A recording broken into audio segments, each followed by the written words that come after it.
5 years ago, my family and I went to Jogja. We went to Jogja by using train on Pasar Senen station. We went to the station at night so we can go on a tour in the morning at Jogja. It was a tired 9 hours on a train. After we got there, our tour guide had been waiting for us.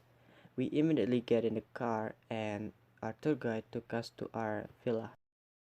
After we cleaned ourselves in villa, we went to Candi Borobudur, of course with a tour guide.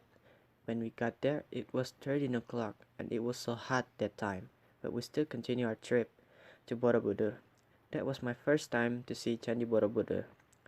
But before we start to walk to Candi, we have to use some kind of fabrics that cover up our waist. That was the biggest temple that I'd ever seen in my life. We spent 2 hours there, took some photos, and looked around the temple. After we spent 2 hours in Candi Borobudur, we headed back to our villa and continued our trip next day. Next day, we woke up early in the morning and started our trip with our tour guide. We went to Candi Prambanan. There are a lot of beautiful temples. Then we went to Kawah Dieng. We were not spend much time there because of the sulfur smell. But we made some boiled egg there by boiling eggs in the water from the crater.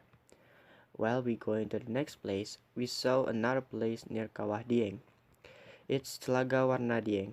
We stopped there for a while just to know how the lake looks like and took some photos.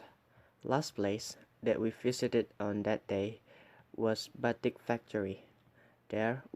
We saw how to make batik, tried to make it, saw one of the longest batik fabrics in Indonesia, and bought some batik clothes for our souvenirs. On the last day, we went to bakpia factory. We saw how to make it, tasted it, and bought some bakpia. The bakpia was so delicious. Then, because we had to catch up our train in the afternoon, so the last place that we visited was Malioboro Street. We bought some souvenirs, clothes, took some photos. After we went to Malioboro Street, finally we have to go to the train station because we had to back to Jakarta. We arrived in Jakarta at night. It was a great holiday and I hope I can back to Jogja again.